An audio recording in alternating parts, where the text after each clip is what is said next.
What's up, guys? Your boy Roy back at it with the back at this, and this is the Preaching to the Birds podcast, where we like to bring you the latest and breaking news as it comes to you. With that being said, we got a lot of Eagles news to cover, Before we get into all of that, please give your boy a like and subscribe if you are a brand new person, or if you just like the video. If you just like the video, you can definitely do it. It's free. It don't cost a thing, and it helps me out a lot. And with that being said, let's get into the video. So today, on the Preaching to the Birds podcast, we're going to talk about Quez Watkins. So Quez Watkins recently came out and said he's an elite receiver. We're going to talk about it. Whether he's a really elite receiver, his odds, or whether he can be a elite receiver this year, whatever. And then we're going to talk about some good shit. We're going to talk about some surprising takes in camp this year. We're going to talk about some surprising takes in camp this year. The things that we're surprised to see. Mystery. Something's about safeties. Woo! All right, cool. And then last but not least, we are going to talk about... So like I said, we're going to talk about Quez Watkins today. Quez Watkins, formerly known as Quez Watkins, right? Quez Watkins. So Quez Watkins is entering his final year of his contract, right? So for those of you who don't know, Quez Watkins was a 6th-round pick out of some school. I do not know, and I'm not going to look up right now because it's too Division II, Division III, and I'm just not going to do it. It's wasting my time, wasting your time. But the point is, Quez Watkins is a super speedy receiver entering his final year of his contract. Quez Watkins has significant speed to the point where he threatens defenses. He has something in the league that can't be bought, something that in some places can't be found. But is he an elite receiver, though? Is he an elite receiver? So far, he has not been an elite receiver. He's not been a Deshaun Jackson type player. You know, Deshaun Jackson, walk away, MetLife, you know what I'm talking about. The punt return that ended their whole career, basically. That set the Giant franchise in a place of turbulence. I don't know what I'm talking about. But anyways, let's get back to Quez Watkins. So Quez Watkins, in my opinion, has a lot of talent. Quez Watkins, in my opinion, has a lot of hunger from what I've been seeing, from what he's been posting on his social media accounts. Do I think Quez Watkins is going to get enough opportunities to be an elite receiver? Hell no. We got 2 elite receivers for sure. We got Devontae Smith, who shouldn't be number 100 on the top 100 players list, in my opinion. And then we have A.J. Brown, who still has not been released on the top 100 list. Meaning he's probably in the top 20s, whatever. So with that being said, I still think Quez Watkins might have a really, really good year. I don't think he's going to have 700 yards. I think he's going to have probably about 400 yards of him just, you know, big splash plays, 18-plus yard catches, you know what I'm saying? They just throwing bombs over people's heads. Throwing bombs to Baghdad and shit. I can see it happen. I know y'all can see it happening. I think Quez Watkins is going to have a good year, big year. Might be a breakout year. It's money season. Players always have their best years during their money season because it's the most important thing for them. Feeding themselves and feeding their families is always the most important thing for them. They want to be an Eagle for life. Everyone wants to be an Eagle for life. But it's all about the cheddar, baby. It's all about the green. And that's the number one thing. I think Quez Watkins is really good this year. I don't know if he stays on the team next year, but I think he does really good. All right. So with that being said, let's hop into the notable camp position battles that I'm surprised about. These are surprising things that are going on, right? So it's been reported by multiple beat writers that Britton Covey and Joseph Nada are actually having a better camp than Olamide Zaccheaus, which is crazy because we all thought that Olamide Zaccheaus was going to come in and be either the number 3 or the number 4 receiver. And just to hear that he's not automatically that is crazy. We're going to see what happens when pads come on. But I think that's one of the hugest things that's going on.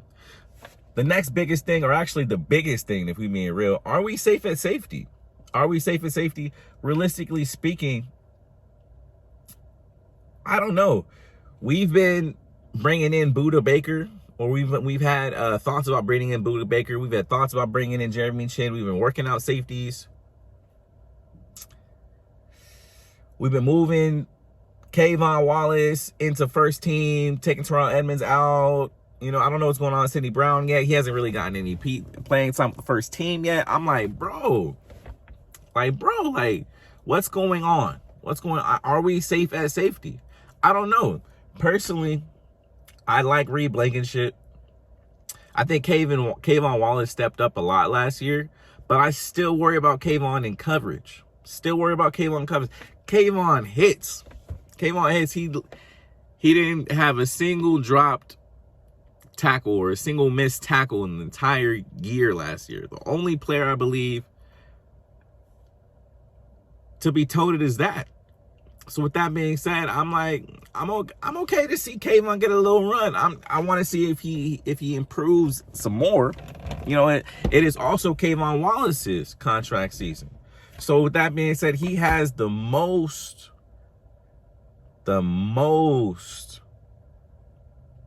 incentive to really try to get this bag, to get this green, to get this chip. Kayvon Wallace gets a chip this year. He gets a bag. I'm with it. Personally, if I'm being completely honest, I'm cool with where we are with safety. I want to see Kayvon Wallace get a spot. I want to see Sidney Brown get some opportunities, some runs. I think Terrell Edmonds, he journeyman safety, but I mean, he's better than some players that we had in our past, you know. The Maidens of the world, you know, the remember years back, we used to have trash safeties. This, I mean, at least it's better than this. It's better than the bullshit, you know. But yeah. The last surprising thing that I'm seeing in camp is Christian Ellis has been taking a lot of first team reps over Nicholas Morrow. Nicholas Morrow has been getting dog walked every time we see him in pass coverage. And realistically speaking, I would rather see Christian Ellis because he's picking off everything he sees. If you throw it in Christian Ellis's direction and he can time that thing right, he gonna pick the ball off.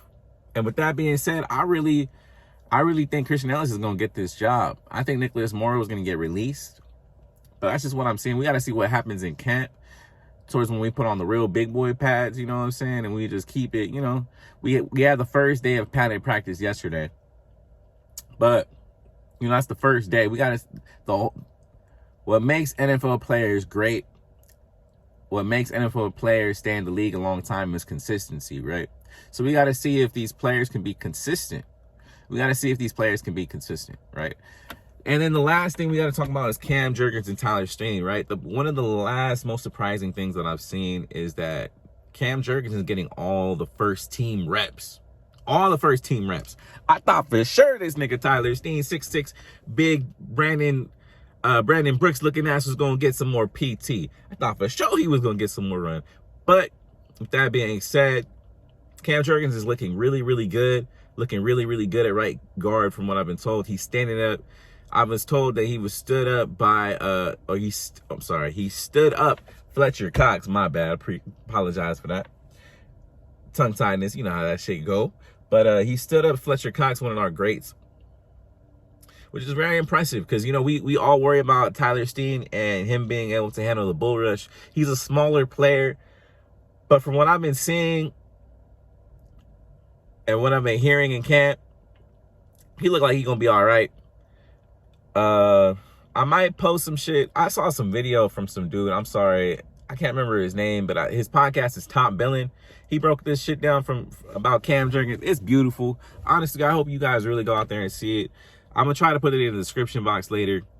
But yeah, man, it's a very impressive video. I like how he broke down the film. I want to get to that level of film breaking down eventually. Hopefully one day I can work with him too. That'd be dope. But yeah, in that video you can see Cam Jurgens is a monster, man. Is a monster. We are in good hands. Howie Roseman is doing some shit, boy. Once Cam Jurgens takes over for Jason Kelsey, we in good hands, boy. As long as he can stay healthy. But we gonna really see.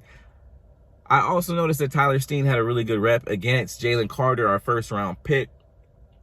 I'm loving what I'm seeing, boy. I'm just telling you, I'm loving what I'm seeing. We are in great hands in the future. Can you imagine Cam Jurgens next to Tyler Steen and then Lane Johnson on the right side? That's a cheap, effective way to use your roster for at least, 2-3 years, bro. Cam Jurgens ain't gonna get another contract for another 2 years.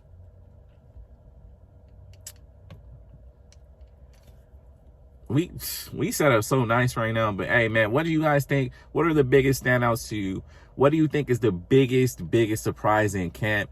For me, definitely, it got to be Cam Jurgens just getting all the first team reps. I thought it was gonna be a competition for real. I ain't gonna even count. I thought we was gonna. I wanted 6'6", bro, to win. 6'6", Brandon Brooks looking type Nick. Come on. But hey, if they say Cam Jurgens is the best player and he's moving niggas like I've been seeing and hearing him move, fuck it. Let's get it popping. But hey, if you made it to this part of the video, please remember to like and subscribe. It does a lot for me. It does a lot for you. Well, it really does a lot for me. But hey, I'm gonna help you out too. Come on. Yeah. Like and subscribe, baby. Peace out.